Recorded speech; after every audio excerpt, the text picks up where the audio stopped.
Welcome back. This is JEE Mains 2024 question solving session on physics. Question கேட்கப்பட்ட தேதி 31/1/2024 shift number 2. இந்த questions தான் பார்க்க போகிறோம். பேஸ்ட் ஆன் மை மெமரி எவ்வளோ கொஸ்டின் சால்வ் பண்ண போகிறோங்கிறது தெரியல. பட் எனிஹவ் இந்த கொஸ்டின்ஸ் கொஞ்சம் ஈஸியாக தான் இருந்துச்சு. அண்ட் ஸ்பெஷல் மென்ஷன் 30/1/2024 அதில் கேட்கப்பட்ட shift 1 as well as shift 2 ரெண்டுமே பயங்கர டஃப். அதை நான் சொல்லி ஆகணும். மொத்தம் கேட்கப்பட்ட 10 கொஸ்டினில் ரொம்ப டஃப்பான கொஸ்டின் சொன்னால் அந்த 2 கொஸ்டின் தான் சொல்லணும். அதுக்கப்புறம் இருக்கக்கூடிய மற்ற கொஸ்டின்ஸ்லாம் ஓரளவுக்கு ஈஸியாக தான் இருந்துச்சு. 30/1/2024 ஷிஃப்ட் 1 மற்றும் ஷிஃப்ட் 2 எழுதுகிற சப்ஸ்கிரைபர்ஸ் நம்ம ஆட்கள் யாராவது இருந்தீங்கன்னா எப்படி எழுதிருக்கீங்க அப்படிங்கிறத கமெண்ட்ஸில் சொல்லுங்கள். Really hats off. பிகாஸ் அந்த கொஸ்டின் அட்டன் பண்ணுறதுங்கிறது ரொம்ப ரொம்ப கிரிட்டிக்கலான கொஸ்டின்ஸ் தான். அது நார்மாலிட்டி அப்படிங்கிற பேசிஸில் டஃபாக எழுதினவங்களுக்கான மார்க் ஸ்ட்ரக்சரும் கொஸ்டின் ஈஸியாக இருந்தவங்களுக்கான மார்க் ஸ்ட்ரக்சரும் நார்மலைஸ் ஆகிடும். ஸோ அந்த நார்மலைசேஷன் பேட்டர்ன் படி நீங்கள் ஒன்றும் பயப்பட தேவையில்லை. பட் அந்த டஃப்பான கொஸ்டினில் உங்களுக்கு பர்சன்டைல் அக்யூரசி நான் என்னால் 10 கொஸ்டின் தான் அட்டன் பண்ண முடிச்சது. பட் 10மே நான் கரெக்டாக அக்யூரஸியாக பண்ணியிருக்கேன் அப்படின்னா உங்களோட பர்சன்டைல் 100% அல்லவா? ஸோ அந்த பர்சன்டைல் படி உங்களுக்கு அக்யூரசி ப்ராப்பராக இருந்துச்சு, என்னால் மோஸ்ட் ஆஃப் த கொஸ்டின்ஸ் அடிக்க முடிஞ்சிச்சு அப்படின்னு இருந்துச்சுன்னா ஹேட்ஸ் ஆஃப். பிகாஸ் ரொம்ப டஃப்பான கொஸ்டின்ஸ் ரெண்டுத்தையும் பார்த்தோம். மற்றெல்லாம் ஓரளவுக்கு ஈஸியாக தான் இருந்துச்சு. And don't forget to fill the Google form. Because crash course March and April நடக்க போது ஃபார் JEE அண்ட் NEET ஆஸ்பிரன்ஸ்க்காக. உங்களுக்கு கிராஷ் கோர்ஸ் தேவைப்பட்டுச்சு அப்படின்னு சொன்னீங்கன்னா என்கொயரி ஃபார்ம் டிஸ்கிரிப்ஷன் பாக்ஸில் கொடுக்கப்பட்டிருக்கு. அதை ஃபில் பண்ணுறது மூலமாக எங்களோட டீம் உங்களை கம்யூனிகேட் பண்ணும். And don't forget to support us by liking this content, sharing this content, putting comments இந்த கமெண்ட்ஸ் பாக்ஸ். உங்கள் ஃப்ரெண்ட்ஸ் அண்ட் ஃபேமிலிக்கு ஷேர் பண்ணுங்கள் என்று சொல்லி வீடியோவுக்குள் போகலாம். The speed of sound in oxygen in STP will be approximately which is equal to what? Given that the R is 8.3, gamma 1.4 அப்படின்னு கொடுத்துருக்காங்க கொஸ்டின். ஸோ ஸ்பீட் ஆஃப் சவுண்டுன்னு ஒன்று V which is equal to காமாவும் இருக்குது, ஆரும் இருக்குது. எஸ்டிபி அப்படின்னு சொல்லிட்டா டெம்பரேச்சர் 0 டிகிரி செல்சியஸ் இல்லையா? அப்போது +273 போடும்போது 273 கெல்வின். மாஸ் ஆஃப் ஆக்சிஜனுக்கு என்ன பண்ணுறது? Mass of ஆக்சிஜனுங்கிறது atomic mass 32. ஏன்னா ஆக்சிஜனுங்கிறது 2 × 16 தட் இஸ் ஈக்குவல் டு 32 இல்லைவா? இதெல்லாம் போட்டுட்டு gamma T divide by M எல்லா வேல்யூஸும் வந்துடுச்சு. பக்காவாக எடுத்தோம்னா √100ன்னு வந்துச்சு.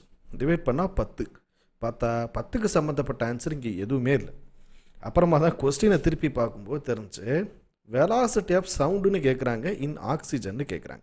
இப்போ நம்ம கண்டுபிடிச்சது velocity of RMS root mean ஸ்கொயரோட வெலாசிட்டி தான் இப்போ நம்ம கண்டுபிடிச்சிருக்கோம். அவங்க கேட்டது speed of sound. Speed of sound என்பது பொதுவாக 320லேருந்து 330க்குள்ளே இருக்கும். அது ஆக்சிஜனுக்கு மட்டும் இல்லை, ஹைட்ரஜனுக்கும் அதுதான், நியானுக்கும் அதுதான், ஆர்கானுக்கும் அதுதான், கிரிப்டானுக்கும் அதுதான், ஜெனானுக்கும் அதுதான். So velocity of sound in vacuum.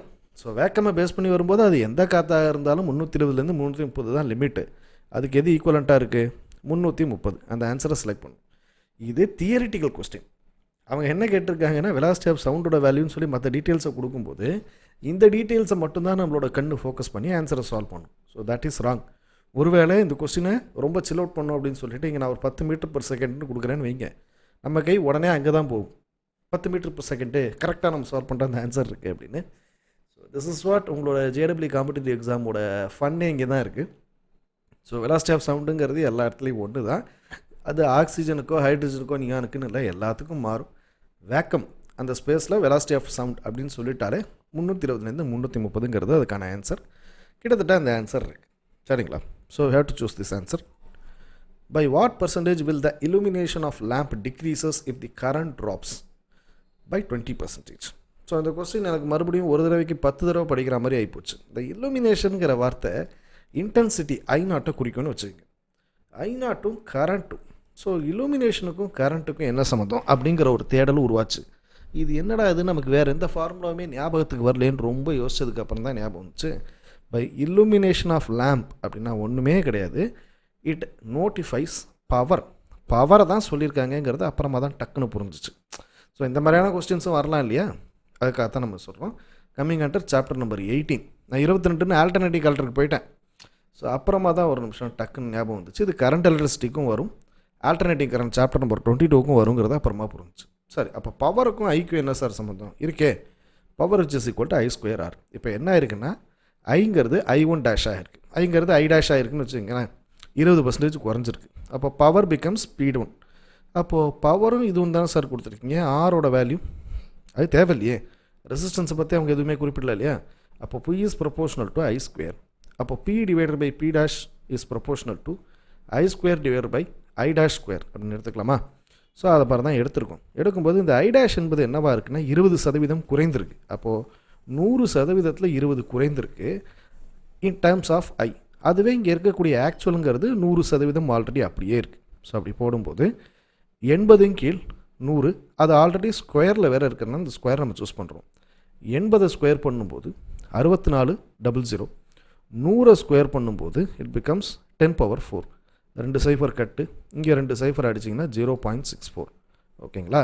அப்போ 64%, கிட்டத்தட்ட 60ன்னு இருக்கே, கிடையாது. ஸோ ஃபைனல் பி ஃபைனல் ப்ரெஷர்னு சொல்லிட்டேன், sorry, power which is equal to 0.64 times of P. So அந்த டிக்ரீஷன் ரேஷியோ தான் அவங்க கேட்குறாங்க எவ்வளோ குறைஞ்சிருக்குன்னு. 64% இருக்குது, அது ஆக்சுவலாக இருக்கிறதுலேருந்து எவ்வளோ குறைஞ்சிருக்கு. அப்போ original P minus P dash. Original P என்பது 1, பி டேஷுங்கிறது 0.64. அப்போது பி மைனஸ் 0.64 பி அப்படின்னு கொடுத்தோம்னா இதை காமனாக வெளியில் எடுங்க. தட் பிகம்ஸ் 0.36 அப்படிங்கிறது இதுக்கான அறிவியாக இருக்குது. ஸோ 0.36 பர்சன்டேஜாக கன்வெர்ட் பண்ணுறதுக்கு 100 மல்டிப்ளை பண்ணுறோம், பண்ணும்போது 36%. ஸோ 36 ஆன்சரில் இருக்குது. இதுக்கு மொதல் ஸ்டெப்பை நீங்கள் எடுத்துட்டிங்கன்னா இதை இன்னும் ஸ்பைசியாக்க 64% அப்படின்னு எக்ஸாக்ட் வேல்யூ கொடுக்குறோன்னு வைங்க. We will definitely choose 64. ஏன்னா இதானே எனக்கு ஆன்சராக கிடச்சிருக்கு. இதுக்கப்புறம் நான் ஏன் போகணும்? அதுக்கப்புறம் தான் by what percentage it decreases அப்படின்னு கேட்குறது. அவங்க பி டேஷை மட்டும் கேட்கல, delta P that is nothing but your P dash minus P அல்லது பி மைனஸ் பி டேஷ், இதை தான் கேட்டிருக்காங்க. சரி, நான் எப்போ sir P dash minus P போடணும், எப்போ பி மைனஸ் பி டேஷ் போடணும்? ஒருவேளை என்னுடைய பவர் 20% அதிகரித்திருந்துச்சுன்னா, அதிகமாக இருக்குது 120 மைனஸ் 100. ஒருவேளை என்னுடைய பவர் 20% குறைந்திருக்கு அப்படின்னா 100 மைனஸ் 80. அவ்வளோதான். இது ரெண்டுத்துக்கும் தான் வித்தியாசம். இந்த வித்தியாசத்தை புரிஞ்சுருப்பீங்க அப்படின்னு நினைக்கிறேன். சரி, அப்போ ஒருவேளை ஃபைனல் இருக்குது இல்லைங்களா, ஃபைனல் பவர், அதோட பர்சன்டேஜ் எப்படி கேட்பாங்க? அப்போது தட் த லேம்ப் டிக்ரீசஸ்ன்னு கேட்க மாட்டாங்க. Illumination of the lamp if the current drop by 20% அப்படின்னு கேட்டிருந்தாங்கன்னா இது எவ்வளோ டிக்ரீஸ் ஆகிருக்குன்னு கேட்காம இந்த வார்த்தையை விட்டுட்டு illumination of lamp if the current drops by 20%னா அப்போ நீங்கள் சூஸ் பண்ணக்கூடிய இந்த 64% நீங்கள் சரியாக போடலாம். ஓகேங்களா? அந்த டிக்ரீசிங் பர்சன்டேஜ் கேட்கும்போது இது ரெண்டுத்துடைய டிஃப்ரென்ஸ் தான் அப்படிங்கிறத புரிஞ்சுக்குங்க. Mass of the moon is 1/144 times the mass of planet. M dash equal to M divided by 144. Its diameter is 1/16 of diameter of the planet. D dash equal to D by 16. If the escape velocity of the planet is V, then the escape velocity of the moon is what? அப்போ escape velocity of moonங்கிறது V dash எவ்வளவு? V dash divided by V which is equal to formula square root of GM to GM dash divided by R dash, இங்கே 2GM divided by R. 2 கட்டு, ஜியும் ஜியும் கட்டு. இந்த square ரூட்லேருந்து வெளியில் எடுக்கிறதுக்காக V1 square by V square which is equal to, இங்கே அதே values தான், இதெல்லாம் ஸ்கொயரில் தானே இருக்குது. ஸோ இந்த வேல்யூஸை அப்படியே எடுக்கிறோம். எடுக்கும்போது 2GM dash by R 2GM divided by R. இந்த 2 கட்டு ஜிஜி கட்டு, R மேலையும் இந்த R dash கீழையும் போயிடுது. அப்போ R divided by R dash, மேலே இருக்க M dash divided by M. நமக்கு ரேடியஸ் தான் R, ஆனால் அவங்க கொடுத்துருக்கிறது டயாமீட்டர். ரேடியஸ் என்பது D by 2. அப்போ R dash என்பது D dash divided by 2 அல்லவா? அதை தான் போடுறோம். மேலே இருக்கக்கூடியது R, that is nothing but your D by 2. கீழே இருக்கக்கூடிய R dash that is D dash by 2. 2 கூட கட் பண்ணுவோம். M dash என்பது M by 144. மாசுங்கிறது ஆஸ்பெக்ட் ஆர்டர் இருக்கட்டும். ரெண்டுத்தையும் கட் பண்ணும்போது D dash, இங்கே Dங்கிறது D dashங்கிறது D by 16 as per given data. இங்கே எம்மு கட்டு 1 டிவைட் பை 144. இந்த 16 மேலேயும் டியும் கட் ஆகும்போது 16 கீழ் 144 அப்படிங்கிற ஒரு விஷயம் கிடைக்குது. இதால் இதை கட் பண்ணிங்கன்னா 9. இந்த V ஸ்கொயர் மேலே போகும்போது V ஸ்கொயர் டிவைடட் பை 9, அதுதான் V டேஷ் ஸ்கொயருடைய மதிப்பு. தென் V dash which is equal to, இதை அப்படியே ஸ்கொயர் ரூட் பண்ணிங்கன்னா V ஸ்கொயர் ஸ்கொயர்லேருந்து வெளில வரும்போது V, 9 ஸ்கொயர் ரூட்லேருந்து வெளில எடுக்கும்போது 3. அப்போ answer is V divided by 3. So answer it's கொஞ்சம் என்ன சொல்கிறது, ஈஸியான கொஸ்டின் தான். சாப்டர் நம்பர் 13 வரக்கூடியது. நம்ம யூஸ்வலாக பார்க்கக்கூடிய டைரக்ட் கொஸ்டின் தான் அப்படிங்கிறத பார்க்குறோம். Okay, 3 moles of oxygen gas, ஆக்சிஜன்கிறது O2 diatomic, 2 moles of argon gas that is mono atomic gas are mixed together. If the total energy of the mixture is XRT, find the value of X. First என்ன பண்ணேன், energy of oxygen 3 moles இருக்கா, number of moles 3. அதோட RT function value என்ன, NRT இல்லையா? அந்த RT என்பது the CV is nothing but your 5/2 RT for oxygen. எதனால் oxygen என்பது diatomic gas. ஸோ diatomic-ஆன ஃபார்முலா 5/2. அப்போ ரெண்டுத்தையும் மல்டிப்ளை பண்ணும்போது 7.5 RT. ஆர்கானோட எனர்ஜி கண்டுபிடிக்கும் போது ஆர்கானோட நம்பர் ஆஃப் மோல்ஸ் எவ்வளோ கொடுத்துருக்கு, சம்மை பொறுத்த மட்டும் 2. ஸோ 2 இன்ட்டு அதனுடைய CV வேல்யூ 3/2 RT. 2 கட்டுச்சுன்னா 3 RT. இரண்டத்தையும் ஆட் பண்ணும்போது 10.5 RT. ஆன்சர் பார்க்குறேன், 10.5க்கு எதுவுமே மிச்சம் இல்லை. 15 இருக்குது, ஒருவேளை அதை நம்ம கிளிக் பண்ணி போட்டுருவோமா அப்படின்னு யோசிச்சதுக்கப்புறம் தான் தெரிய வந்துச்சு இதில் டிவைடர் பை 2ங்கிற ஒரு விஷயம் இருக்கிறது அப்புறமா தான் கவனித்தேன். ஸோ அப்போ தான் எனக்கு புரிய வந்துச்சு. இந்த 10.5ங்கிறது என்ன, 21/2ன்னு போட்டிங்கன்னா 10.5 இல்லையா, ஆப்ஷன் டின்னு அர்த்தம். அதோட நிப்காட்டில் 7/2னா 3.5, 15/2னா 7.5, 3/2னா 1.5. ஏன்னா ஒரு குழப்பம் வரும்போது கம்ப்ளீட்டாக எல்லாத்தையும் எடுத்து செக் பண்ணிடுறது நல்லது. ஓகேங்களா, அதன்படி பார்க்கும்போது எனக்கு வந்த மதிப்பு 10.5. இதை 21/2ன்னு போட்டால் ஆன்சர் வருது. 10/5னா என்ன, 21/2, 10ன்னு எழுதலாம், 20/2ன்னு எழுதலாம், 10ங்கிறத 30/3ன்னு எழுதலாம், 10 என்பதை 40/4ன்னு எழுதலாம். எல்லாம் ஒன்று தானே. அந்த மாதிரி உங்களுக்கு என்ன தான் ஆன்சர் வந்தாலும் அதை கடைசியாக ஒரு ஃபைனல் ட்விஸ்ட் பண்ணி உங்களுக்கு ஆப்ஷனில் கொடுப்பாங்க. இதுவும் ஒருக்கான குழப்பத்துக்கான விஷயம் தான். நான் இதை என்னுடைய லைவாக எக்ஸ்பிளைன் பண்ணும்போது தான் உங்களால் தெரிய முடியும். இந்த 10.5 நான் போட்டுட்டு இந்த ஆப்ஷன் வரலையே, ஒரு வேளை நான் தப்பு பண்ணிட்டேன் நான் ஒரு 2 நிமிஷம் குழம்புனேன்னா பார்த்துங்க, அதுதான் உங்களுக்கு நடக்கும். ஸோ ஒரு கொஸ்டினுக்கு 1 2 3 4 5 ஸ்டெப்பில் ஆன்சர் முடிஞ்சிருச்சுன்னா அப்போவே நீங்கள் என்ன பண்ணக்கூடாது, சந்தோஷப்பட்டுட்டு அப்பாடா நம்ம வேலையை முடிச்சிட்டோம் நீங்கள் நினைக்கக்கூடாது. ஏன்னா ஆப்ஷனில் ஏதாவது ஒரு ட்விஸ்ட் வச்சுருக்கிறதுக்கான வாய்ப்பு இருக்குங்கிறத please keep that in mind. After that, a nucleus X having mass number 192, second nucleus Y having a radius half of X, then find the mass number of nucleus Y. கொஞ்சம் டிப்பிக்கலான question தான், but இதுக்கான answer ரொம்ப easy. முதல் விஷயம், நமக்கு இந்த கொஸ்டினோட கோர்வையே நமக்கு ஒரு கிளாரிட்டி இருக்காது. அதனால தான் நான் என்ன பண்ணிட்டேன், ஆன்சரை போட்டுறேன். எக்ஸோடைய அட்டாமிக் நம்பர் மாஸ் நம்பருங்கிறது 192. இரண்டாவதுக்கான மாஸ் நம்பர் நமக்கு தெரியாது, அதுதான் நம்ம கண்டுபிடிக்கணும்னு சொல்லிட்டாங்க. வேறு என்ன கொடுத்துருக்கு, second nucleus Y having radius half of X. அப்போது R2 which is equal to R1 divided by 2. இதுதான் நம்மளோட முதல் given data. First of all இந்த கொஸ்டினை எப்படி நான் சால்வ் பண்ணுறதுங்கிற குழப்பம் நிறையா வந்துச்சு. பட் என்னோட எக்ஸ்ப்ளனேஷன் சொல்கிறேன், நீங்கள் பார்த்து புரிஞ்சுக்கங்க. முதல் ஸ்டெப் நான் என்ன பண்ணிட்டேன்னா R1 கண்டுபிடிக்கணும். இங்கே R2 equal to R1 by R2 அல்லவா, R1ஓட வேல்யூ அதுதான் தெரியாது. ஸோ ஃபஸ்ட்டு நீ கண்டுபிடிக்க வேண்டியது R1, அதன் பிறகு R2. So first of all R1 equal to R0 into A1 power 1/3. ஆனால் நீங்கள் R2 கண்டுபிடிக்கிறது மட்டும் முக்கியம் இல்லை, A2வையும் கண்டுபிடிக்கணும். we will go. ஸோ R2உடைய மதிப்பு 1.2 into 10 power minus 15 ஃபெர்மி. A1உடைய மதிப்பு 192 பவர் 1/3. இதை நம்ம கால்குலேட் பண்ணும்போது நமக்கு கிடைக்கக்கூடிய value 7 into 10 to the power of minus 15. அதே போல் இந்த கொஸ்டினில் இதை நீங்கள் ஆன்சர் பண்ணும்போது ஒரு குழப்பம் வரும். ஏன்னா இது ரவுண்ட் நம்பர் இல்லை. 4 கியூப் பண்ணால் 4 16 16 64. 5 3 ஸ்கொயர் பவர் 3 அப்படின்னு போடும்போது 5 5 25 25 5 125. 6 கியூப் பண்ணும்போது 6 6 36 36 216. அப்போ இதில் நான் எந்த வேல்யூவை போடுவேன்? ஸோ இந்த ஒரு குழப்பம் ஏற்படுது இல்லையா? அப்போ இது 5க்கும் 6க்கும் இடைப்பட்ட தூரத்தில் தான் இருக்குது அப்படிங்கிறத நம்ம புரிஞ்சுக்கணும். அதற்கேற்ற மாதிரி நமக்கு வரக்கூடிய ஆன்சர்ஸை நீங்கள் என்ன பண்ணலாம், கால்குலேட்டர் உங்கள்கிட்ட கிடையாதுங்கிறனால ரவுண்டட் ஆஃப் வேல்யூ தான் நீங்கள் எடுக்க முடியும். ஸோ எடுக்கும்போது எனக்கு கிடைச்ச வேல்யூஸ் அப்படின்னு பார்த்தீங்கன்னா இந்த 1.2வும் இதை மல்டிப்ளை பண்ணுறோம் அப்படின்னா கிட்டத்தட்ட 5 பாயிண்ட் சம்திங் அப்படிங்கிறது வந்துச்சு. 5.8ன்னு வச்சுங்களேன். ஸோ நான் ரேண்டமாக 5.8ங்கிறது எடுக்கும்போது எனக்கு கிடைக்கக்கூடிய வேல்யூ 7 அப்படிங்கிற வேல்யூ கிடைக்குது. அப்போ radius 2 which is equal to radius 1 divided by 2. 7 divide by 2ன்னு போட்டால் 3.5 into 10 power minus 15. இதற்கு பிறகாக நான் A2வை கண்டுபிடிக்கணும். அது எப்படி சார் A2 கண்டுபிடிக்கலாம்? R2 which is equal to அதே R0 into A2 power 1/3 அல்லவா. ரேடியஸ் 2 இருக்குது, ரேடியஸ் R0 இருக்குது, A2 மட்டும் நமக்கு தெரியாது. இப்போ நம்மளால் இதை கண்டுபிடிச்சிட முடியும் மீதி இருக்கக்கூடிய வேல்யூஸ்லாம் இருக்கிறனால. இதை கட் பண்ணும்போது 12 3 36, இங்கே 3.5 இருக்குது, அதனால் 2.9 எடுத்துக்கிறேன். இங்கே A2 பவர் 1/3 இங்கே போச்சுன்னா 2.9 பவர் 3. அப்போது இதை 3 கியூப் பண்ணால் 3 3 9 9 3 27. ஸோ வரக்கூடிய வேல்யூ கிட்டத்தட்ட 27க்கு கம்மியாக இருக்கும் அப்படிங்கிறது புரியுது. அதுக்கு நீச்சான இருக்கக்கூடிய வேல்யூஸ் 24 சூஸ் அவுட் பண்ணிட்டேன். ஃபார் எக்ஸாம்பிள், நம்ம தான் எல்லாத்துலேயும் ட்விஸ்ட் வைப்போம் இல்லையா, இங்கே 20ன்னு ஒரு வேல்யூ கொடுக்குறேன். அப்போ நீங்கள் என்ன பண்ணுவீங்க, 20க்கும் 24க்கும் வெறும் 3 தான் வித்தியாசம். அப்போ நம்ம என்ன செய்யணும், ஒரு ஜஸ்டிஃபைடு ஆன்சரு 3 20 3 இப்போ 9 9 3 27. அப்போது கிட்டத்தட்ட ஒரு 2.5க்கு மேலே தான் இந்த வேல்யூஸ் இருக்கும். ஏன்னா 2 3ன்னு போட்டிங்கன்னா 2 2 4 4 2 8 2.5 அதுக்கப்புறம் ஸ்கொயர் பண்ணி இதெல்லாம் நம்ம ஜஸ்டிஃபைடாக கொடுக்கும்போது கிட்டத்தட்ட ஒரு 2.4 இல்லை 24 அப்படிங்கிற மாதிரி ஒரு ஆன்சர் எடுக்கிறோம் இல்லையா. ஸோ ஏன்னா உங்கள்கிட்ட கேல்குலேட்டர் கிடையாதுங்கிறனால நீங்கள் ரொம்ப கேர்ஃபுல்லாக இருக்கணும். இதன்படி தான் உங்களோட சம்மோட சால்விங்கும் இருக்கும். சரிங்களா. Force on a 2 kg particle varies with time as F equal to 60I minus 60 square J. Find the power delivered.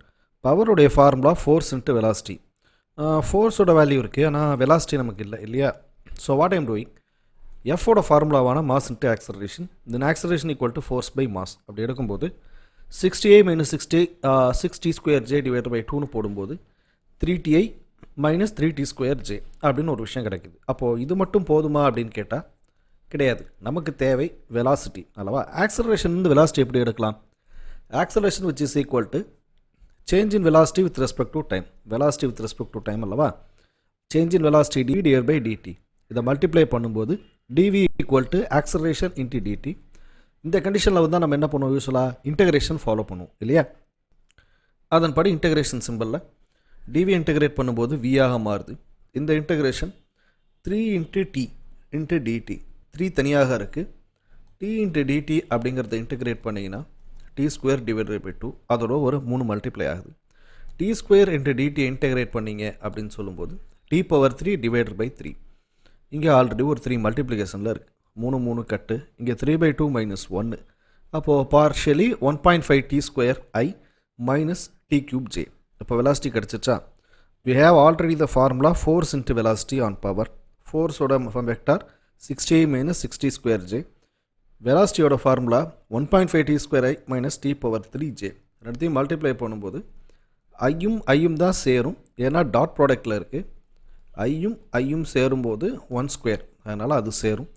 ஐ ஜேவோட சேராது, லைக்வைஸ் ஜே ஐயோட சேராது, அது உங்களுக்கே தெரியும். And then J vector will be multiplied only with J vector அல்லவா. அப்போ இந்த 60யும் 1.5யும் இந்த 6t ஸ்கொயரும் டி கியூப் மல்டிப்ளை பண்ணும்போது 1.6 இன்ட்டு 1.5 இன்ட்டு 6 9 t கியூபு. இங்கே 6 into 1 6, 2 + 3 5, minus into minus plus 6t power 5. அவ்வளோதான் ஆன்சர். இந்த ஆன்சர் உங்களுக்கு ஆப்ஷனில் எந்த ஆப்ஷனில் இருக்குது, you got this option on B. Okay, t power 5 இருக்குது, 9t ஸ்கொயர் எல்லாம் இருக்குது, ஆனால் இந்த இடத்துல மட்டும் மாறுதா.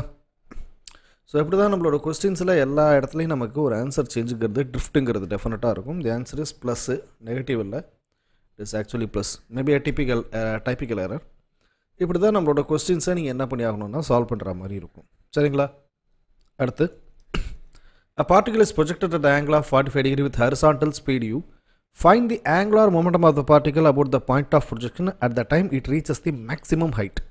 இதே டைப் ஆஃப் ப்ராப்ளம் நம்ம ப்ரீவியஸ் கொஸ்டினில் நம்ம சால்வ் பண்ணியிருக்கோம். இதே JEE மெயின் சீரிஸில் நீங்கள் பார்த்தீங்கன்னா தெரியும், அரௌண்டு 6லேருந்து 7 கொஸ்டின் பேப்பர் சால்வ் பண்ணியிருப்பேன்னு இருக்கேன். அதில் இதே டைப் ஆஃப் கொஸ்டின் டிட்டோ இருக்குது, ஆனால் அதில் டீட்டாவோட வேல்யூ 60 இருக்கும், இங்கே 45 இருக்குது. அவ்வளோதான். இதை சப்ஸ்டியூட் பண்ணுற m இன்ட்டு v இன்ட்டு ஆருங்கிறது ஆங்குலர் மொமெண்டம், ஆனால் அவங்க கேட்டிருக்கிறது மேக்ஸிமம் ஹைட்டுங்கிறனால mvr becomes m into v into h.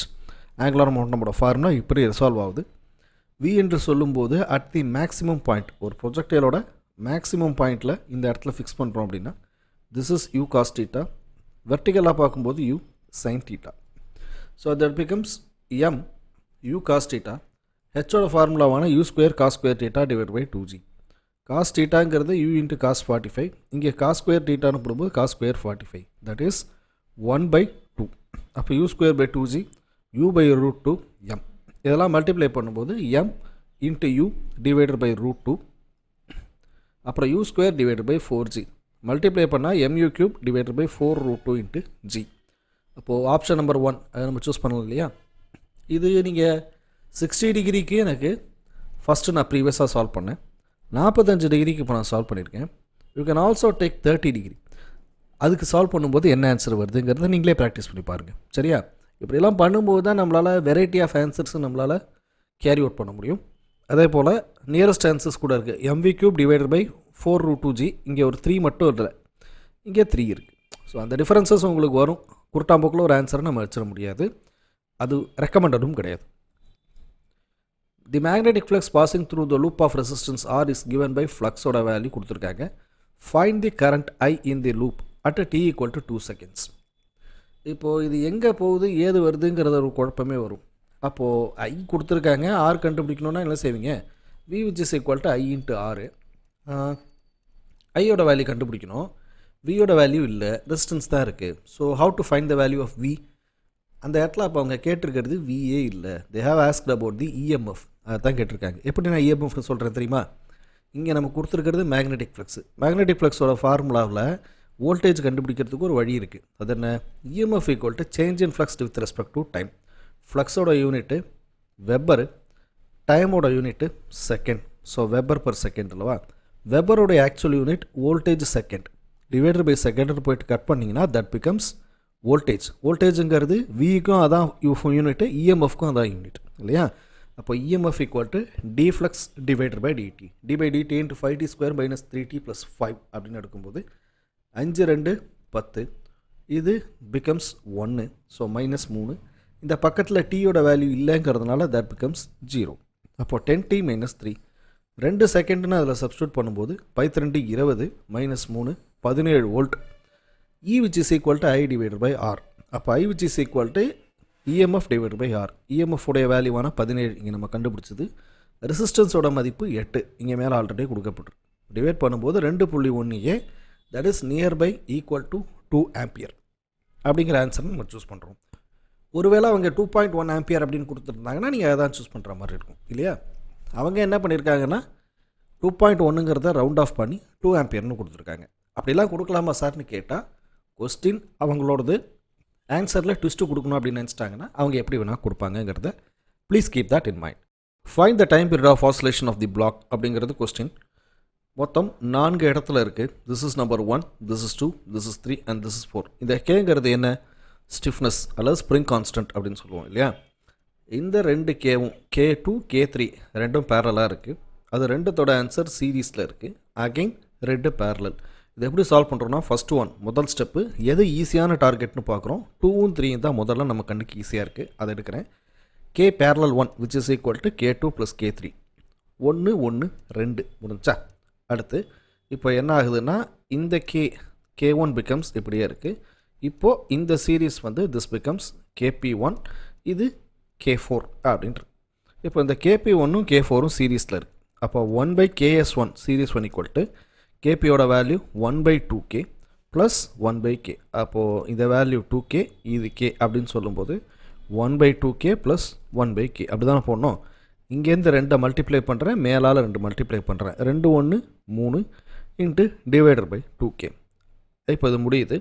So that becomes இங்கே ஒரு K1, this is your KS1 முடிஞ்சா. இப்போ இது ரெண்டும் பேரலாக இருக்குது. அப்போ what you will do, KP2 which is equal to இந்த KS1ஓட மதிப்பு 1/KS1ங்கிறது 3/2K. அப்போ KS1 which is equal to 2K divided by 3 அப்படின்னு எழுதலாமா? எழுதுகிற வேல்யூ இங்கே சப்ஸ்டியூட் பண்ணியாச்சு. Plus K. Kங்கிறது இங்கே K1உடைய மதிப்பு வெறும் K. இந்த 3 இங்கே போகுது, movie 2 5K divided by 3, that is your effective coefficient. அதுக்கப்புறம் டைம் பீரியட் கண்டுபிடிக்கணும். இதோட நமக்கு நிற்கக்கூடாது time period. how to find the time period? time which is equal to 2π divided by omega. So 2π divided by omega என்பது K divided by m. m மேலே போகும் பட்சத்தில் 2π into square root of m divided by K. m உடைய மதிப்பு நமக்கு தெரியாது, mனே இருக்கட்டும். But K உடைய மதிப்பு 5K divided by 3. 5K divided by 3. 3 மேலே போச்சுன்னா 3m divided by 5K. 2π into square root of 3m divided by 5K அப்படிங்கிற ஆன்சரை இங்கே நம்ம சூஸ் பண்ணுறோம். இந்த ஆன்சர் எங்கே இருக்குது? பார்க்குறதுக்கு எல்லா ஆன்சரும் ஒரே மாதிரி இருக்குல்ல. எல்லா இடத்துலையும் 3m இருக்குது, 5Kவும் இருக்குது. 4 ஆன்சரும் 1 2 3 ஆன்சர் 4மே ஸ்கொயர் ரூட்டுக்குள்ளே கரெக்டு. வெளியில் என்ன இருக்குதுன்னு பார்த்தா 2πயோட எது மல்டிப்ளை இருக்கோ அதான் ஆப்ஷன். ஓகேங்களா? அடுத்து point object is placed 100 cm from a convex spherical refractive surface having radius of curvature 200. refractive index of the surface is 1.5. find the image distance. இப்போ இந்த கொஸ்டினுக்கு ஆன்சர் 3 ஸ்டெப்பு தான். பட் இருந்தாலும் நான் அதை வேணுனே தான் காம்ப்ளிகேட் பண்ணேன். பிகாஸ் இது கான்வெக்ஸ்னு நான் கொடுத்தாச்சு. ஆப்ஜெக்ட் இந்த பக்கம் பிளேஸ் ஆகிருக்கு, தட் இஸ் நெகட்டிவ். இங்கேருந்து போகக்கூடிய சோர்ஸு இப்போ இங்கே ரிஃப்ளெக்ட் ஆகும். அதனுடைய ரிஃப்ளெக்ஷன் ஃபோக்கல் லென்த்துங்கிறது இந்த பக்கம் வந்து விழும். இதுதான் theory. So focal length positive, u negative. வியோட வேல்யூ பாசிட்டிவாகவும் இருக்கலாம், நெகட்டிவாகவும் இருக்கலாம். அது சம்மு நீங்கள் சால்வ் பண்ணி முடிச்சதுக்கப்புறம் தான் தெரியும். இப்போ நான் என்ன பண்ணிட்டேன், focal length equal to radius of curvature வேறு கொடுத்துருக்காங்க r/2 200/2ன்னா 100 அப்படின்னு போட்டேன். இப்போ நான் இதை லென்ஸுன்னு எடுக்கிறதா மிரர்னு எடுக்கிறதா? நான் மிரர்னு எடுத்தேன் அப்படின்னு சொன்னால் அதுக்கு ப்ளஸ்ன்னு ஃபார்முலா வரும். லென்ஸுன்னு எடுத்தேன்னா நெகட்டிவ்னு ஃபார்முலா வரும். சரி, இருந்தாலும் துணிஞ்சு போவோம்னு சொல்லி ஃபஸ்ட்டு மிரருக்கு போய் 1/100 1/v ப்ளஸ் 1/-100 மைனஸ் மேலே போச்சுன்னா இங்கே மைனஸு 1/v - v. இந்த 100 இங்கே போச்சுன்னா 1 + 100 டிவைடட் பை 1/100. அப்போ 2/100 50. சரி, அப்போ இந்த ஆன்சர் இருக்கா? இல்லை. சரி சார், அப்போ நான் இதை என்ன பண்ணுறேன், இது ஒருவேளை மைனஸாக இருந்துச்சுன்னா 0வாக போயிடும். அந்த ஆன்சரும் இல்லை. அப்புறம் தான் யோசித்தோம், இந்த ரிஃப்ராக்டிவ் இண்டெக்ஸுங்கிற ஃபார்முலாவை அவங்க சும்மா கொடுக்கல. There must be something. அதே மாதிரி இங்கே லென்ஸுங்கிற வார்த்தையை அவங்க குறிப்பிடலை, மிரருங்கிற வார்த்தையை அவங்க குறிப்பிடலை. அப்போ என்ன அர்த்தம்? They are telling about the refractive surfaces அப்படிங்கிறத சொல்லியிருக்காங்க. அப்போ இது லென்ஸை பேஸ் பண்ணது இல்லை, ஃபோக்கல் லென்த்தை பேஸ் பண்ணது இல்லைங்கிறத அப்புறமா தெரிஞ்சுக்கிட்டோம். அப்போ தான் என்ன ஒரு ஃபோக்கல் லென்த்தே வராது. டென்சர் மீடியம் மியூவோட value 1.5 that is greater than 1. 1ங்கிறது refractive index of air. So denser medium rarer மீடியத்தை விட அதிகமாக இருக்குது. இண்டெக்ஸ் வந்து நமக்கு டென்சர் மீடியத்தை பேஸ் பண்ணி இருக்குது அப்படின்னு சொன்னால் μ2 divided by v minus μ1 divided by u equal to μ2 minus μ1 divided by r அப்படின்னு போடணும். ஒருவேளை என்னோட மியூவோட ரிஃப்ராக்டிவ் வேல்யூ 0.8 தான் இருக்குது, அதாவது μ2ஓட வேல்யூ இருக்குது அப்படின்னா அப்போது μ1 என்ன? μ1ங்கிறது air. So that's not an issue. அப்படி இருந்துச்சுன்னா μ1 divided by v minus μ2 divided by u which is equal to μ1 minus μ2 divide by r அப்படின்னு போடணும். இங்கே நமக்கு μ2 அதாவது ரிஃப்ராக்டிங் சர்ஃபேஸோட வேல்யூ 1.5, டிஃபால்ட்டாக ஏரோட வேல்யூ 1 அப்படிங்கிறதுனால அதிகமாக இருக்குது. So I am taking μ2 by v minus μ1 by u. அப்போ μ2 1.5, வியோட மதிப்பு தெரியாது, μ1ஓட மதிப்பு 1. அதை எங்கேயா சம்மில் கொடுத்துருக்காங்களா? பார்த்தீங்களா? கொடுத்துருக்க மாட்டாங்க. ஏன்னா ஏருனுடைய ரிஃப்ராக்டிவ் இண்டெக்ஸ் 1ங்கிறது நாமளாக தெரிஞ்சு வச்சுருக்கணும். It is a default stuff. Like g equal to 9.8 நம்ம போடுறது இல்லையா, அந்த மாதிரி 1/uவோட மதிப்பு -100. ஏன்னா மைனஸ் டைரக்ஷனில் தான் இருக்குது. மைனஸ் இன்ட்டு மைனஸ் ப்ளஸ் ஆகுது.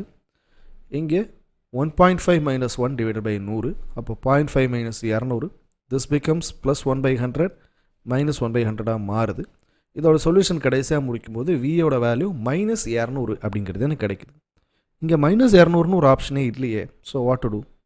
200 சூஸ் பண்ணுறேன். இப்படிலாம் கொடுப்பாங்களா அப்படின்னு கேட்டால் கொடுக்கறதுக்கு வாய்ப்பு இருக்குது. என்ன காரணம் அப்படின்னு கேட்டாங்கன்னா மேக்னிடியூடும் அவங்க கேட்டிருக்காங்க, மேக்னிடியூட் கொடுத்துட்டு போகிறோம். ஒருவேளை இங்கே இன்னொரு ஆப்ஷனாக -200 சென்டிமீட்டரே இருக்குது. So what will do? -200 தான் நாம் சூஸ் பண்ணணும். சரிங்களா? ஸோ இப்படி தான் நம்மளோட கொஸ்டின்ஸ் ஃபுல்லாகவே ஃப்ரேம் பண்ணப்பட்டிருக்கும். நம்ம ரொம்ப கேர்ஃபுல்லாக ரொம்ப காஷியஸாக சால்வ் பண்ணணும். சரிங்களா? One more problem from dimension MLT based problem. E equal to b minus x square divided by 80 அப்படிங்கிறது கொடுக்கப்பட்ட ஈக்குவேஷன். E என்பது எனர்ஜினா ஜூல் நியூட்டன் மீட்டர், x என்பது லென்த் யூனிட்டு மீட்டர், t என்பது time unit second. Then the dimensional formula of ஏபின்னு கொடுத்துருக்காங்களே, that is இது a dot b தான் அப்படிங்கிறது. இதோட ஏவும் பியும் மல்டிப்ளை பண்ணும் அப்படின்னு அர்த்தம். ஸோ எக்ஸ் ஸ்கொயர் அப்படிங்கிறது லென்த்தை குறிக்குது அப்படின்னா அதோட யூனிட்டு மீட்டர் ஸ்கொயர். அப்போ எல் ஸ்கொயர். ரெண்டும் ஒரே ஆர்டரில் இருந்தால் மட்டும்தான் நம்ம மைனஸ் பண்ண முடியும். இதுவும் மீட்டர் ஸ்கொயராக இருந்து இதுவும் மீட்டர் ஸ்கொயராக இருந்தால் தான் அதை மைனஸ் பண்ண முடியும். அதனால தான் அப்படி கொடுத்துருக்காங்க. அப்போ இதனோட யூனிட்டு மீட்டர் ஸ்கொயராக இருக்கும். அதனால் சிம்பிளான யூனிட்டை முதல்ல முடிச்சிட்டோம். So b equal to m square அதாவது எல் ஸ்கொயர் அப்படிங்கிறத முடிச்சாச்சு. இப்போ ஏவை கண்டுபிடிக்கணும். அதுக்கு நீங்கள் கேட்கலாம், டீங்கிறது செகண்டு, அப்போ இதுவும் செகண்டாக தானே இருக்கணுங்கிற அவசியம் இல்லை. இதனால தான் டைமென்ஷனை நான் ஏற்கனவே சொல்லியிருக்கேன். ப்ளஸ்ஸு மைனஸ் ஆடு சப்ட்ராக்ட் வந்துச்சு அப்படின்னா ஒரே விதமான யூனிட்ஸ் மட்டும்தான் உன்னால் ஆட் பண்ண முடியும். அது மீட்டர் க்யூபாக இங்கே இருந்தால் இது மீட்டர் க்யூபாக இருக்கும். இங்கே கிலோகிராம் பர் மீட்டர் க்யூபாக இருக்குன்னா ப்ளஸ்ஸோ மைனஸோ சிம்பிள் இருந்தால் பக்கத்தில் இருக்கிறதும் கிலோகிராம் பர் மீட்டர் க்யூபாக தான் இருக்கணும். ஆனால் டிவிஷனை பொறுத்த மட்டும் மேலே மீட்டர் க்யூப் கீழே மீட்டர் ஸ்கொயரை உன்னால் டிவைட் பண்ண முடியும். ஒருவேளை மீட்டர் க்யூபையும் மீட்டர் ஸ்கொயரையும் மல்டிப்ளை பண்ண முடியும். மீட்டர் பவர் 5ன்னு அது மாறும். ஒருவேளை kilogram per metre cube into metre cube ரெண்டுத்துக்கு யூனிட் வேறு வேறையா, ஆனால் இங்கே இருக்கிற மீட்டரும் இங்கே இருக்கிற மீட்டரும் கட் ஆகும். அதனால் மல்டிப்ளிகேஷனில் இருக்கும்போது ரொம்ப ஜாக்கிரதையாக பண்ணணும். அது உங்களுக்கு சொல்லியிருப்பேன், இருந்தாலும் ஞாபகப்படுத்துகிறேன். ஸோ அதை எப்படி கண்டுபிடிக்கலாம்? எனர்ஜி நியூட்டன் மீட்டர், பியும் எக்ஸ் ஸ்கொயரும் ஆல்ரெடி ரெண்டுத்தையும் ப்ளஸில் இருக்கிறனால நெகட்டிவில் இருக்கிறனால நம்ம எம் ஸ்கொயர் தாங்கிறது தெரிஞ்சிருச்சு. டிவைடட் பை ஏவை ஏன்னே வைப்போம், டைமை செகண்டுன்னு வைப்போம். இப்போ ஏவை இங்கே கொண்டு வந்து நியூட்டன் மீட்டர் கீழே வந்தால் metre cut metre per second. Newton என்பது kilogram metre per second square. Second square மேலே போகும்போது second square divide by kilogram metre. இங்கே ஒரு மீட்டர் கட்டு, இங்கே ஒரு செகண்ட் கட்டு. அப்போ எஸ் பர் கேஜி. இந்த மாதிரி ஒரு யூனிட் இருக்கா அப்படின்னு கேட்டால் அப்படி ஒரு யூனிட் இந்த உலகத்திலே கிடையாது. அதாவது time with respect to mass அப்படின்னு ஒரு ஃபார்முலாவே கிடையாது. அப்புறம் எப்படி சார் வருது? அதுதான் டைமென்ஷன். அவங்க கேட்டிருக்கிறது டைமென்ஷன் தான். அதில் லாஜிக் இருக்கணும்னு அவசியமே இல்லை. செகண்ட் பர் கிலோகிராம் இருக்கலாம், இவ்வளோ ஏன் செகண்ட் பர் மீட்டர் இருக்கலாம், மீட்டர் பர் கிலோகிராம் இருக்கலாம், எது வேணால் இருக்கலாம். அவங்க கேட்குறது டைமென்ஷனில் அதை சால்வ் பண்ணுன்னு சொல்கிறாங்க, அவ்வளோதானே. அப்போ கிலோகிராம் மேலே போகும்போது கிலோகிராம் பவர் -1, அதாவது m பவர் -1. இங்கே மீட்டருக்கு வேலையே இல்லை, அதனால் மீட்டர் பவர் 0. டைமுங்கிறது ஒரு பவரில் இருக்குது, அதனால் 1. m power -1, l power 0, t power 1. So that is your a. முடிஞ்சா? இப்போ ஃபைனல் ஸ்டெப்பு அதுவும் கிடையாது. இதையும் பியையும் மல்டிப்ளை பண்ணும். பிங்கிறது மீட்டர் ஸ்கொயரா, அப்போ m power -1, l power 0, t power 1 into l square அப்படின்னு போட்டிங்கன்னா m பவர் -1 ஹோல்ட் ஆகுது. இங்கே 0வும் 2வும் 0 தானே சார் வரணும். எது சார் நீங்கள் 2 போட்டிங்க? ரொம்ப நியாயமான கேள்வி. Metre square into metre cube அப்படின்னு போட்டால் இந்த ரெண்டுத்தையும் நம்ம ப்ளஸ் தான் பண்ணுறோம் மீட்டர் பவர் 5ஆக. நம்ம மீட்டர் பவர் 6ன்னு போடுறதில்ல. என்ன காரணம்? பவரில் இருக்கக்கூடிய மதிப்பை என்றைக்குமே நம்ம கூட்டல் அடிஷன் தான் பண்ணுறோமே தவிர மல்டிப்ளிகேஷன் பண்ணக்கூடாது. அந்த விதியின்படி இங்கே 0வும் +2ஆகவுமே மாறும். +2 which is equal to 2. இங்கே 1, அந்த 1 அப்படியே வருது. அப்போ என்ன அர்த்தம்? m power -1, l square, t power 1. m power -1, l square, t power 1. t power 1ங்கிறத டீன்னு கூட போடுவாங்க. இப்படித்தான் நம்ம சம்மை சால்வ் பண்ண வேண்டி இருக்கும். ஏன்னா என்ன காரணம்னா ரொம்ப ஈஸியான ப்ராப்ளம் தான். But at the same time நம்ம லாஜிக் அப்ளை பண்ணும்போது டக்குன்னு உங்களுக்கு ஒரு பிரச்சனைகள் வரும். இங்கே செகண்ட் பர் கேஜி அப்படிங்கிற யூனிட் வந்தப்போ அதான் எனக்கும் ஏற்பட்டுச்சு. இப்படி ஒரு யூனிட்டே இல்லையே, நம்ம கரெக்டாக தான் போடுறோமாங்கிற டவுட் நமக்கு வரும். அப்புறமா தான் ஞாபகம் வருது இது எம்எல்டி, எந்த ஃபார்முலா எந்த லாஜிக் வேணாலும் கேட்கலாம். அப்புறம் ஏ டாட் பி மல்டிப்ளை பண்ணும்போது இதே மிஸ்டேக் பண்ணுவோம். 0 × 2 0 அப்படின்னு போடுறதுக்கு. அது கிடையாது, 2 தான் அப்படிங்கிறதுக்கான காரணம் அது 0 + 2 அப்படிங்கிறது அப்புறமா ஸ்ட்ரைக் ஆகும். ஸோ இந்த மாதிரி சின்ன சின்ன நுவான்சஸ் தான். உள்ளதிலே ஈஸியான யூனிட்டு சாப்டர் நம்பர் 2, அதான் முகப்பு யூனிட் அப்படின்னு கூட நம்ம சொல்லலாம். சாப்டர் நம்பர் 2 முக்கியமான யூனிட் இல்லையா? ஸோ அதில் வரக்கூடிய மிஸ்டேக் என்னங்கிறத நம்ம தெரிஞ்சுக்கணுங்கிறதுக்காக இந்த கொஸ்டினை நம்ம சால்வ் பண்ணியிருக்கோம். ஓகேங்களா? Then the question from wave optics. Unpolarized light incident on transparent glass at incident angle 60. If the reflected ray is completely polarized, then the angle of refraction is what? இது கம்ப்ளீட்டாக polarise ஆகிடுச்சு அப்படின்னு நம்ம சொல்லும்போதே இது simple logic. இதுக்கு நிறைய formula கேல்குலேஷன்ஸ்லாம் வரும். அதை விட சிம்பிள் லாஜிக் நான் ஒன்று சொல்கிறேன். 60 டிகிரி அப்படிங்கிறத இங்கே போடுறோம். போடும்போது it is with respect to X access. அப்போ இங்கேயும் எக்ஸ் ஆக்சஸ் பேஸில் 60 இருக்கும். அப்போ பாக்கி எவ்வளோ இருக்கும்? 90 - 60 which is equal to 30. That is called as angle of refraction. அல்லவா? So that would be the answer. வேலை முடிஞ்சிச்சா? நீங்கள் கேட்கலாம், அப்போது ஒய் ஆக்சஸில் எனக்கு ரிஃப்ராக்ஷன் இருந்திருக்கு அப்படின்னா நான் என்ன சார் பண்ணுவேன்? அப்போ இங்கே 60 தானே எனக்கு வரும். கரெக்டு. அப்போ இங்கே பாக்கி என்ன இருக்குது? அது 30 அல்லவா? ஸோ அவ்வளோதான், வேலை முடிஞ்சு போச்சு. ஆங்கிள் ஆஃப் ரிஃப்ராக்ஷனுங்கிறது இதை பேஸ் பண்ணி தான் இருக்கும். எந்த டைரெக்ஷன் நம்ம கொடுக்குறோமோ அந்த டைரெக்ஷனை பேஸ் பண்ணி நீங்கள் சால்வ் பண்ணிங்கன்னா ஆன்சர் கிடைக்கும். அதான் ஒரு குழப்பம் ஏற்பட்டுச்சுன்னா 60 டிகிரி இன்சிடென்ட் ஆங்கிள் அதே ரிஃப்ராக்ஷன் ஆங்கிளாகவும் எடுக்கிறதுக்கு வாய்ப்பு இருக்குது. ஸோ அதுக்காக அந்த மாதிரியான question. It's simple logic. But இதுக்கு ஃபார்முலாவும் நீங்கள் அப்ளை பண்ணி கொண்டு போகலாம். அது இருந்துச்சுன்னா நான் டிஸ்கஸ் பண்ணுறேன். நம்மளோட ப்ரீவியஸ் வீடியோஸில் ப்ளேலிஸ்ட்லேயே கொடுத்துருப்பேன். இது சம்மந்தப்பட்ட அந்த அன்போலாரைஸ்டுக்கான ஃபார்முலா இருக்கும். அதையும் யூ கேன் ரெஃபர் இட். ஓகேங்களா? ப்ளேலிஸ்ட் நம்மளோட டிஸ்கிரிப்ஷன்லேயே கொடுக்கப்பட்டிருக்கு. Class 11, class 12. கிளாஸ் 12 போய் MCQ இன்ட்ராக்ஷன்ஸ்ன்னு இருக்கும். அதில் போய் பார்த்தீங்கன்னா இதை பற்றின பேசிக்ஸ் நிறையா இருக்கும். இதில் இருக்கக்கூடிய கொஸ்டின்ஸ் கூட நிறையா சால்வ் பண்ணியிருப்பேன். You can better use that. Probably we have came to the end of this session. Mostly இருக்கிறதுலே நான் ஏற்கனவே சொன்னது மாதிரி அந்த 30/1/2024 இருந்த அந்த ஒரு 2 கொஸ்டின்ஸ் ரொம்ப ஸ்டாண்டர்டாக இருந்துச்சு. கொஞ்சம் டஃப் லெவல் அதிகம் இருந்துச்சு. மற்ற கொஸ்டின்ஸ்லாம் கொஞ்சம் ஈஸியாக தான் இருந்துச்சு. நீங்கள் பார்க்கும்போதே உங்களுக்கு தெரிஞ்சிருக்கும். சொல்யூஷன் லெவலில் ஸ்டெப் லெவல்ஸில் ரொம்ப ஈஸியான ப்ராப்ளம்ஸ் தான் நிறையா கேட்கப்பட்டிருக்கு செஷன் நம்பர் 1ல். செஷன் நம்பர் 2 எழுத போகிறவங்களுக்கு எப்படி இருக்குங்கிறதுலாம் நம்ம சொல்ல முடியாது.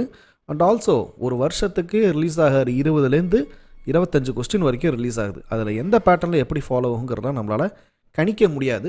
ஸ்டாண்டர்ட் ப்ராப்ளம்ஸ் என்னென்ன இருக்கோ அது எல்லாத்தையுமே பார்க்கணுங்கிறதுக்காக தான் இந்த சொல்யூஷன் நம்ம கொடுத்துட்ருக்கோங்கிறத please keep that in mind. After that crash course March ஏப்ரலில் கண்டக்ட் பண்ண போகிறோம் ஃபார் JEE அண்ட் NEET ஆஸ்பிரன்ஸ்க்காக. இன்ட்ரெஸ்டட் கேண்டிடேட்ஸ் என்கொயரி ஃபார்ம் டிஸ்கிரிப்ஷனில் கொடுக்கப்பட்டிருக்கு. அதை ஃபில் பண்ணுங்கள். எங்களோட டீம் உங்களை கம்யூனிகேட் பண்ணும். நெக்ஸ்ட் வீடியோ February 1, 2024 ஷிஃப்ட் 1 கொஸ்டினில் சந்திப்போம். Please support us by liking this content, sharing this content, putting comments in the comments box. Thanks for watching this video. Thank you.